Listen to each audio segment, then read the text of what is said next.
I still struggle to wrap my head around the fact that this really happened. It started as a completely ordinary day, nothing unusual, nothing dramatic, and somehow it ended with a medical helicopter touching down on my front lawn. All because of my nightmare of a neighbor, the HOA president. Everyone in the neighborhood called her Karen. It began when I felt a sudden, crushing pressure in my chest.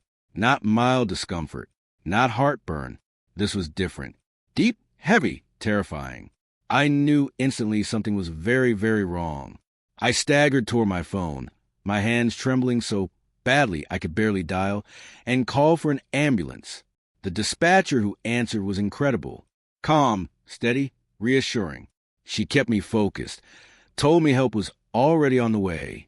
I gave her my address and, most importantly, the entry code to our gated community. She confirmed the paramedics would receive it. I collapsed onto the floor as the pain intensified, each second worse than the last. In the distance, I heard sirens. Faint at first, then louder, closer. Relief flooded through me. Until it didn't. The siren stopped abruptly. Not at my house. At the gate. Confusion cut through the haze. Why had they stopped? Why weren't they coming in? Seconds dragged like minutes. Minutes felt endless. My vision blurred as I fought to stay conscious. Then my phone rang. An unknown number. I answered with barely a whisper. It was one of the paramedics. His voice was tense, urgent. "Sir, we're at the gate, but it won't open. The code isn't working." A chill ran through me. That couldn't be right. I had used that code earlier that very morning. Then he added the detail that made everything fall into place. "There's a woman here refusing to let us in. She says we don't have authorization." Karen. Of course it was Karen. Ever since she became HOA president, she had been on an endless power trip, changing gate codes without notice, writing citations over harmless things like decorative garden gnomes or trash bins left out an hour too long. But this was insanity on an entirely new level. Through the phone, I could hear the argument unfolding. Her sharp, shrill voice carried clearly. "This is a private community. I don't care if it's an emergency. You need to follow proper channels." Proper channels. I was lying on the floor, convinced I was dying, and she was talking about procedures. The paramedic's patience was fading. "Ma'am, this is a life or death situation. A man is having a heart attack. We need immediate access." Her response was ice cold. "That's not my problem. Rules are rules." Arguing with her was useless. My mind scrambled for any possible solution. Then I remembered. My backyard opens to a large public park. It was a desperate idea, but desperation was all I had left. "Listen," I gasped. "Behind my house there's a park, a big open field. Can you get a helicopter?" There was stunned silence. "A helicopter, sir?" "Yes." I forced out with the last of my strength. "It's the only way.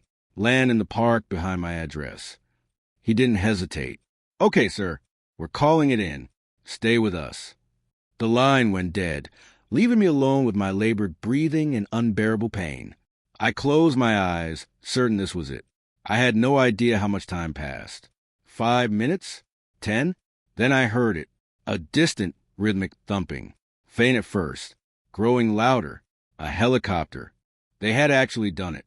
The sound was the most beautiful thing I had ever heard. I dragged myself toward the back window and pulled up just enough to see.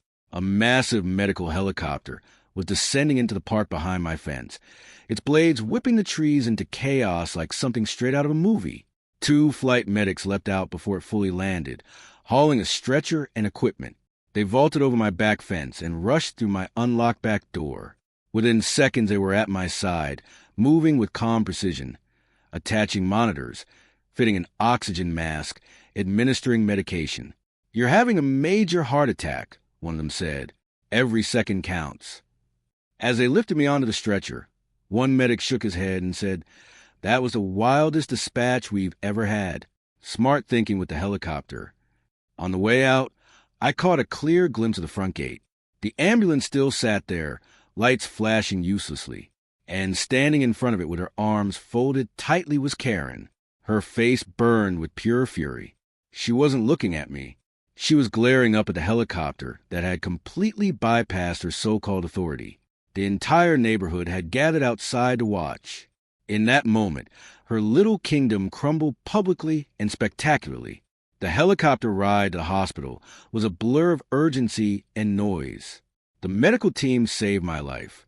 Doctors later told me that if there had been even a few more minutes of delay, I wouldn't have survived. The 9 minutes Karen block that ambulance nearly cost me everything. While I was recovering, my phone started exploding with notifications. A neighbor had recorded the entire scene, the argument at the gate, the helicopter landing, everything. The video spread through community group chats like wildfire. The fallout was swift. The HOA board held an emergency meeting. Faced with undeniable video evidence and statements from the paramedics, they had no choice. Karen was immediately removed as president. She was also fined heavily for endangering a resident and abusing her authority. But it didn't stop there. The local fire department and paramedic service filed formal complaints against her for obstructing emergency responders, a serious criminal offense. Legal consequences followed. Her power trip had imploded in the most dramatic way imaginable. She became a social outcast overnight. Neighbors refused to speak to her. People literally crossed the street to avoid her. Eventually, she sold her house and moved away, unable to endure the humiliation. I made a full recovery, and life in the neighborhood has been peaceful ever since. The new HOA board is reasonable, and emergency services now permanently have the gate code on file.